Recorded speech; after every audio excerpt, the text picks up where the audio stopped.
Dan and I had worked on lots of projects together, non-game projects, before we made Dear Esther. And I think the thing that links all of the projects that we've worked on together is that idea of hidden stories and layers of stories. And one of the things I wanted to do with the music was to embed hidden little hints and stories into it. So the music that you hear here has Morse code, and the Morse code is spelling out the word Esther. And I really, really liked this concept of that some people would understand that it was Morse code and try and figure out what it was saying. It also provided a really interesting rhythmical dynamic. And yeah, it's just about these ideas of hidden stories and layers, but it also starts to emphasise the obsessional nature, I think, of the story in Dear Esther, and his agitation and actually slight panic. So you're getting this rhythm that just repeats and repeats and repeats obsessively. So I think even if you don't understand that it's saying Esther, and even if you don't understand that it's Morse code, you're still getting this feeling of this obsessional repetition and slight panic that he has. And again, it's kind of it's the new chapter, and it's spelling out that something has changed at this point.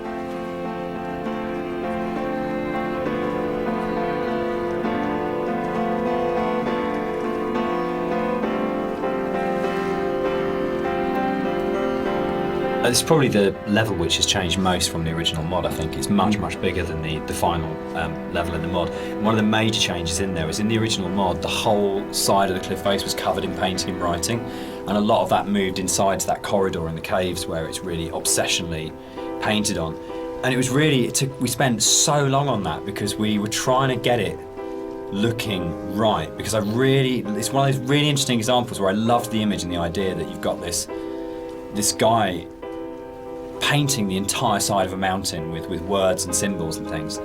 But it was really interesting, when it went into the rebuild, it just never worked. And I think it was because the environment was so crude in the mod that those symbols and that painting became the focus of the level, and it changed the feeling of the level completely, when actually that just wasn't something we could realise in any way, that not even technically, but just didn't artistically look and feel right. And I think probably sort of retrospectively looking back on it, that's about the sort of the sophistication and the subtlety that then came into the art, rather than just being, this is literally just a canvas that we write words on, to actually the environment telling its own story without the story being literally painted on it. Yeah, it was very difficult when we were experimenting with that to kind of like make it not completely unreal. Like, I think for me it was kind of, I wanted to kind of bring the player a little bit back into reality after the caves. And I think with having those symbols everywhere, it was kind of pushing them out a little bit. So I think what we came to, with the kind of compromise we had, it was kind of a nice in-between. Yeah, it didn't feel like a compromise to me. It felt like it didn't work, but it kind of, but those symbols were coded. Like there's the hill in the background when you're standing right at the end of the boat and you look back, and you suddenly realise that the shape of the mountain is the shape of a woman lying on a side asleep. And that, I remember seeing it for the first time around and going, it's saying the same things, but it's saying it in a much subtler way than in the initial layer. But it was definitely challenging, going back to how do you have a deep, complicated, subtle art style, but still manage to have something which is very sort of stark and symbolic laid over the top. It was much more challenging.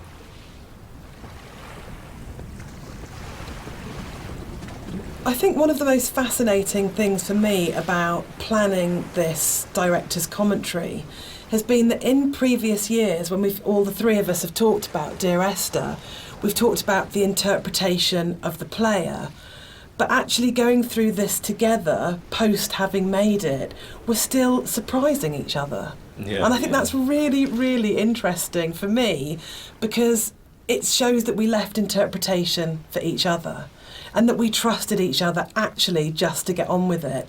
And because we each brought our own special and unique contribution to the game, we didn't have to, in a way, talk it to death or say, you have to justify every idea you have or talk it to death or explain it. That Rob's idea that the island is very tainted and corrupt, and my idea that Dan didn't know that the whole level of the caves is a birth metaphor. I think it's really amazing that we're still finding out things Yeah, about the game that we didn't know. I think it was nice when I came onto it, because Dan was basically like, he gave me a bunch of materials, but he left me to my own devices for a lot of it, and we kind of like, I'd finish the level and Dan would play it and give me some feedback, but he was very kind of like hands off at the beginning, which was really nice, kind of. So a lot of my interpretations just came through that downtime where I was just kind of like going off and doing my own thing. And so yeah, it's like interesting to hear Dan talk about it sometimes, because like, there's some backstory that I've never even considered before. And obviously hearing Jess talk about it as well is really interesting, especially when it comes to the soundtrack. It makes me look at things in a very different way. So yeah, it's really interesting. I think for me, like making games is so inherently collaborative, and you have people coming together with different ideas and different takes on things. And in a way, the least interesting thing you can do with that is to structure it all so heavily that there's no space for each individual person to bring what they're thinking to it. And I think the best games, well, for me, my favourite games are ones where you can really feel the personal footprint of each individual developer and aspects of it, and it feels like it has been a genuinely collaborative exercise where everybody has thrown ideas into the mix and everybody is bringing something to the table rather than people are just following a kind of a really structured plan. So yeah, I think it probably is one of the reasons why Esther has had the sort of life it's had since release, is because there's 4 people if you include Nigel, all bringing very different things to it, and it gives it a huge amount of depth for something that's so simple on the surface.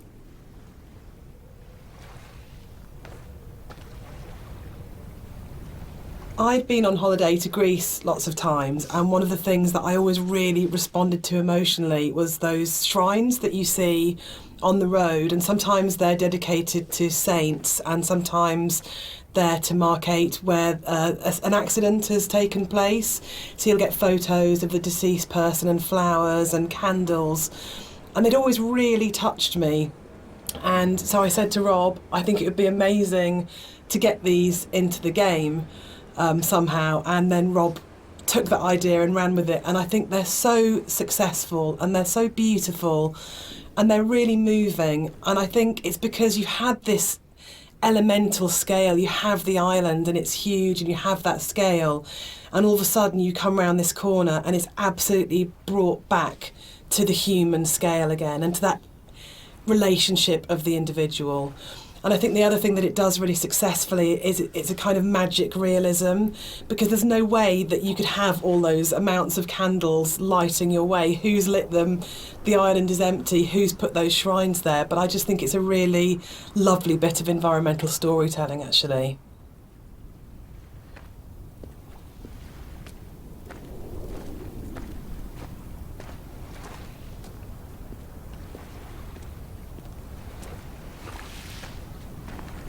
One of the really nice things about the move from mod to the commercial version is that we had a couple of years worth of the community talking about the game before we went back into it again. And one of the things that I read on a forum was that someone had constructed this amazing version of the story where they'd decided that the narrator was Paul. And I hadn't thought of that. It was never part of the original writing. And I thought, that's so amazing that as a writer, your audience can find something in what you're doing that you hadn't thought of. So it was really important when we went back in to record the additional set of voiceovers. I thought, I absolutely want to do this. I want to take this idea that's come out of the fans and to run with this and to add an entire new sort of stream of story in there. So we added in a couple of cues within the Force level that intimated much more strongly that actually Paul wasn't this other character who caused the accident, but actually you were responsible for everything. But again, it was then trying to find that balance of not overcooking it, so you weren't led to that idea, but just if you happen to have the combination of just a couple of narrative units, then you would possibly come to that interpretation. But it was really amazing to be able to say, it felt like giving something back to the fans that had enabled us to make the remake in the first place. And it's always a lovely moment as a developer to be able to recognise your fan community and kind of say, thanks, this one's yours, this one's here for you.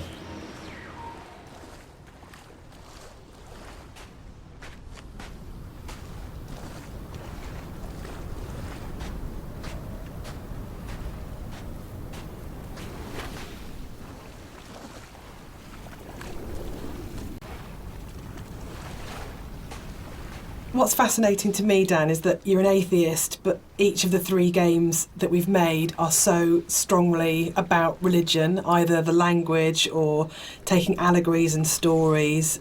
Why are you so drawn to it? I think I'm really interested in people and the stories that make up people. And I think there is like in the Bible, like most kind of religious texts, it's not about what it is, it's about what is behind what it is, and that's what you're really getting towards, the idea of the sort of the parable or the metaphor.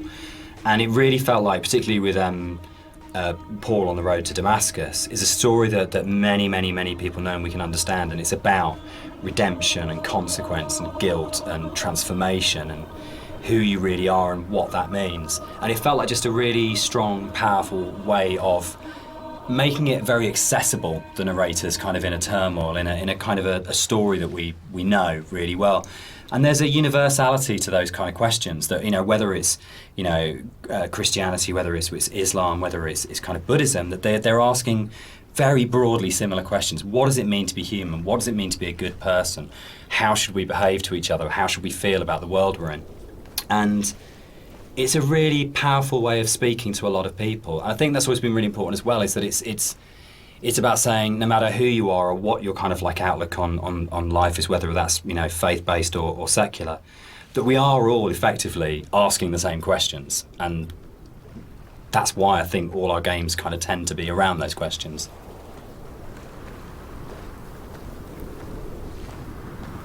Is Dear Esther a depressing game or a hopeful game? For me, it's kind of like a mix of both, really. I think, like, my interpretation is kind of like, always feel like kind of depressed when I think about the kind of turmoil that this guy's been going through for God knows how long, and the kind of environment he's been in, and all these events surrounding his story. But for me, I always feel like a little bit hopeful at the end. The conclusion just feels like a relief, and like this is kind of all ended in some way. What do you think, Jess? I think it's a game about acceptance, and I really like that. And I think it's telling that a lot of people with mental health issues have responded really positively to the game, and we get a lot of emails and letters from those people saying that it's helped them through a really difficult time. And for me, that's because it's about the struggle of being human, that it's hard and that we love and that we grieve and we lose, but we come through it. And those things are what makes us human, that it's transformative and that the pain is part of life. And that's a really beautiful message. And I think that's what you do so well, Dan. That's what you write about. You write about what it is to be human. So, Dan, you wrote it. Without wanting to cop out, one of the things about writing it that I really wanted to do was to make something that people could take and could own, and it would be their take on it. And their interpretation of it mattered in a way that mine didn't. My job was to give them the architecture to interpret in their way. So I think that is a cop-out. I do. I think as a writer you always have. Yeah, I think it's redemptive.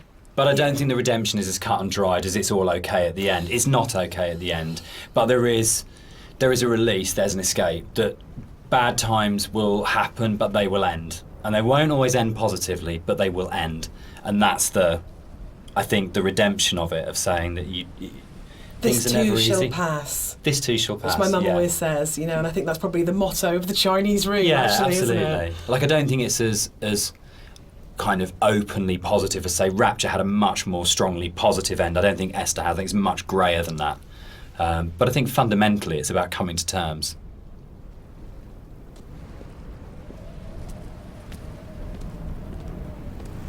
So, Dear Esther is the first walking simulator. How do you feel about Walking Simulator? You know what, I think I took offence to it when it first became a thing. But, I think actually I don't mind it so much now. I think the fact that we have kind of taken ownership over it, like that genre has been kind of made our own by not just our game, but like a bunch of different games have kind of embraced it. I don't know, what do you guys think? I'm still really confused about the need to categorise in games, probably more than any other creative industry, and I think it shows that games have a long way to come in terms of how we describe an experience. So I do agree with Rob that it's really positive that we reclaimed walking simulator, but I still find it reductive, possibly, as a term. What about you, Dan? I think for me, it's people want to know what they're buying and what they're getting into, and I think it's so people understand what a walking simulator is now in a way that if it was like first-person adventure or slow-moving, not very interactive, story-driven games, they're all sort of really very fluffy. But I think if you buy a game and someone says it's a walking simulator now, you've got a pretty good idea what you're getting. And there's Gone Home, Firewatch, Stanley Parable. There's so many other really good titles that kind of fall within that group of games out there now that it does have an identity, and I think that's the really good thing about it. I mean, when Esther came out, there was literally nothing. We had no idea how we described it or what we called it. We actually struggled with that quite a lot when it came to marketing, and sort of ended up being sort of like a ghost story because it felt like it was the closest thing we could get. But it feels like now you can make a game like this and you can say it's a walking simulator, and people will know what it is straight away. Yeah, I think that's the nice thing is there's a whole group of games out there now that quite comfortably put themselves into that category. And so it's like if we were to come out before and just said it's a walking simulator, people would have been like, well, that sounds terribly boring. That doesn't. Why the hell would I play that? But now people kind of are a little bit. Seek them out. Yeah, now people are kind of familiar with what that means. The people out there who actually seek this sort of stuff out, and it's kind of really cool. I mean, me myself, I would actually do that, use that as a term to search. But yeah, I mean, it's a very simplified term for what our game is, and there's obviously a lot more to it than walking. But I think when you look at other genres, they're also kind of very simplified. You know, first-person shooter, role-playing game. It's to me it doesn't seem as bad as any of those other things.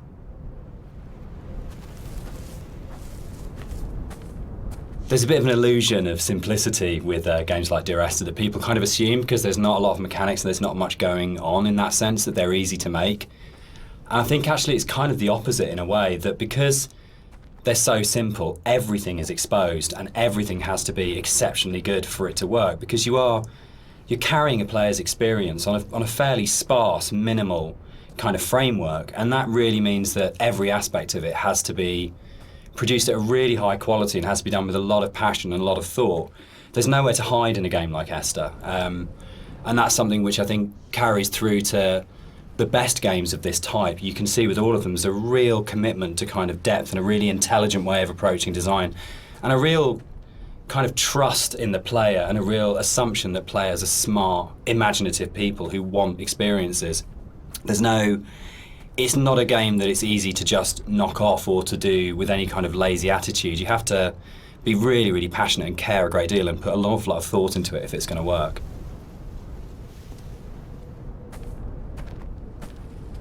One of the things that I think was added more frequently in the final version of Dear Esther was the inclusion of a number of ghosts in the game.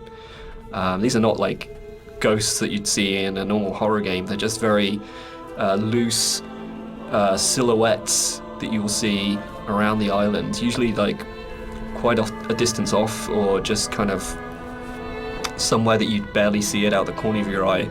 I think this is a good example of where it's kind of really in your face.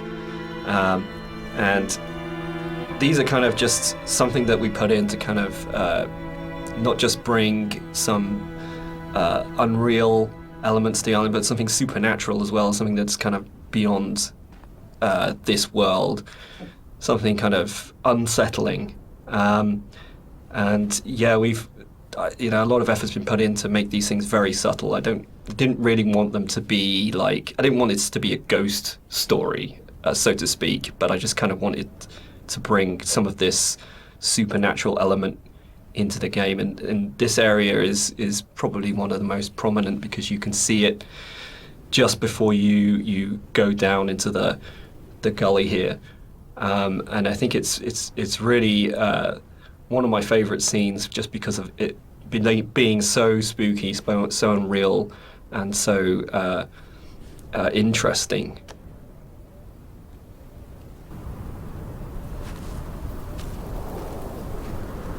The Overlook, the point about this to me is that it's probably the voiceover in the game that kind of sums up the whole story and the experience. It's almost like a recap of everything that's gone before you start the final climb. And you know it's that pause before you're going to start the final climb and before the game's kind of builds to a climax. But you can also see the whole level, and it's like the idea that you are standing looking down on your own journey, a bit like the idea of your life flashing before your eyes, or sort of like seeing your body but having an out-of-body experience at the moment of death. And it was really designed to try and get that feeling as the player that you stop and you take stock of everything, and there's a bit of a sense of there's no going back. You take a breath and now it finishes. And I really wanted to kind of achieve that sort of sense, and I think we did. I think it really came together here, that you got that sense of going, right, now this ends and now I move forwards to it.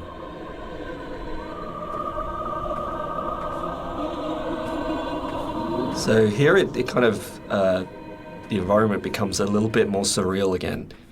We kind of play with the colours a little bit, bring up the saturation. It's kind of a little bit of a return to some of the more cave-like aesthetics in terms of colours and stuff like that. And it's kind of there to kind of signpost another significant moment in the game, or something that's leading up to the significant moment. It goes back to this kind of idea of having these emotional signposts in the visuals of the game, without it being overly obvious. And some of that emotional stuff comes through just through the colours of the environment, and the more saturated they are, the more kind of surreal things become. So this is kind of like a turning point in the game. It's kind of like the final notice of you reaching the end.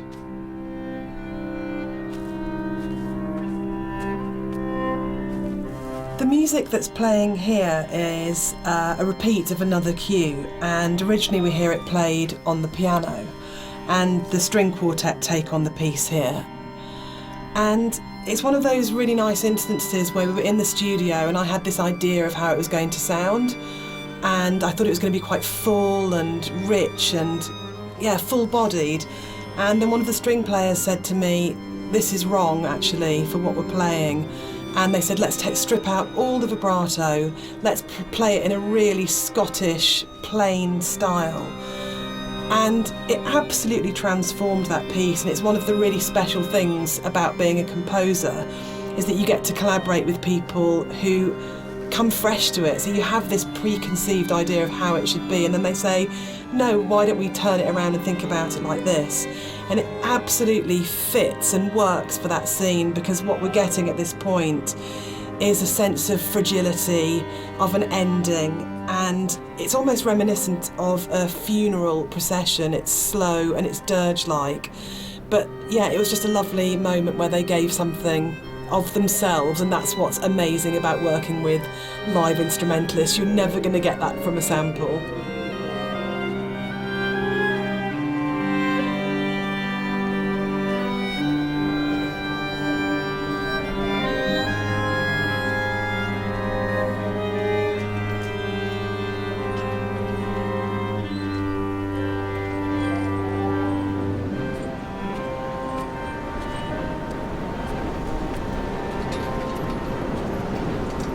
It was possible that this last section of the game could have felt quite laborious and forced, because it's two long zigzagging paths that just go up, and there was a real importance to getting it right. Quite a lot of work went into it. I think at this point for me, you probably as a player understand that the narrator's going to die at the end, and that this is it. And that unlike where the rest of the island, there's this sense of this could just keep going on forever and ever and ever, and you're going to keep the motif of come back.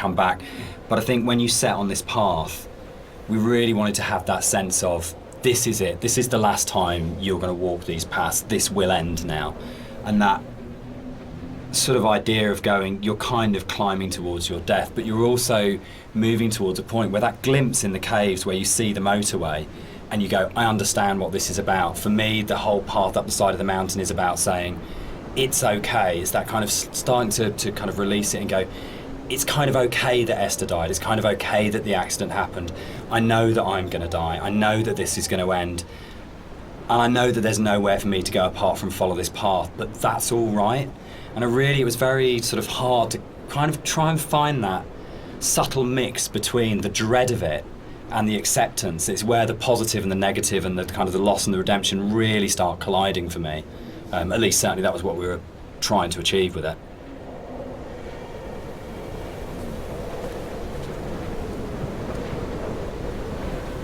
With the climb being quite a poignant moment of the game overall and of the story, it was quite a difficult task to try and make that climb still interesting and not too laborious, because it's kind of this zigzag up there with nothing really. There's no real environment. You just kind of have the sea on one side and the cliff face on the other. So there was quite a lot of work that went into kind of building up this feeling of tension as you're rising and kind of making this moment as poignant as possible while still making it interesting. So a lot of effort was put into building up this weather, building up the winds and the swaying of the grass and kind of the volume of the soundscapes and everything mixing together with the music, and just kind of visually really trying to make this a tense moment. And I think it's hopefully been pulled off all right. And you'll notice when you get to the top, this kind of tension dies, and that's very purposeful. You'll see no more wind. It's just kind of like a symbolic thing where you're coming to the last moment, the point of no return, and that's been very deliberately designed that way.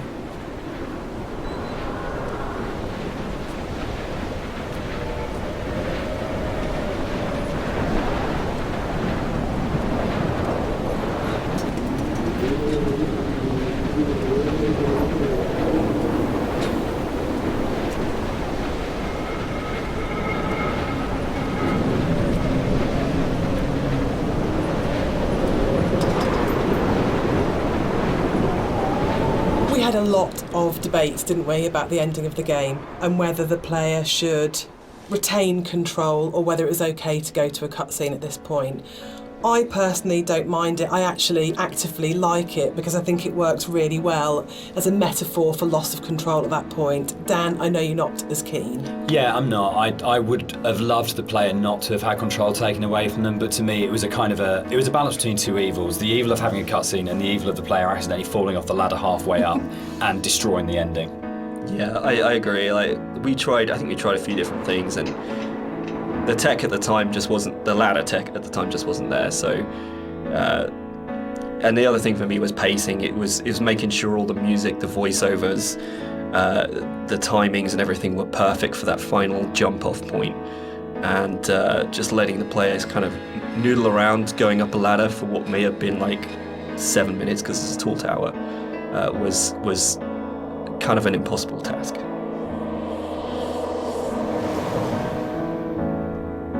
One of the things that I enjoyed the most on working on Dear Esther was Rob's beautiful visuals were so inspiring, but Dan's words are always so amazing to write to. I think that's where we start as a partnership.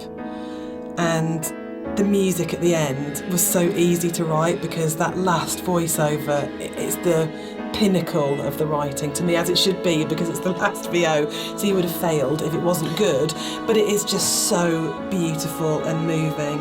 And for me, talking about whether it's a hopeful ending, the music is really hopeful at this point, and it signifies to me transformation, freedom, escape, acceptance. Yeah, and it was just a beautiful cue to write, actually. I don't know, I can't remember quite where it came from in the mod, but the moment when we went, or we could put the bird in there and you could see the bird's shadow, and actually it turned from being kind of like a straightforward literal suicide into a metaphorical, or to my mind, kind of like, I always really believed the narrator did turn into a bird just before they hit the ground, and that was really important. I think it's probably the strongest ending in any of our games so far. But yeah, I'm very proud of the way everything came together in that last section. Yeah, I think it's the bird thing is particularly interesting because I think it was in the original mod but the timings and everything were just all off, and you never really saw the seagull. Yeah, at least the shadow as well. It was all kind of like a little bit broken. And I remember when we went back in, I made a real effort to try and get that shadow just out of the center of the view. So you kind of have this hint of something happening, and I think you can hear the sound of a seagull flapping its wings. It's like very subtle. But like I say, I kind of really like the way that came together. It kind of, it's very, like I say, it's kind of like a release, but at the same time, there's still this kind of ambiguity there that's kind of beautiful. And I'm really proud that I got the monitor in at the end for an ending of, it goes into the, hospital monitor signifying the flat line. And I think it's it's one of those moments where you never want to be so clever that people notice it and it takes them out of the moment, but it just flows in through the music, and it just feels like everything comes together at that last point. That last VO, Rob's amazing visuals and the music, and it feels like a really, really strong and beautiful ending. And then in the last second, Nigel Carrington's delivery of just those two words have come back, where he just pitch perfect. Yeah.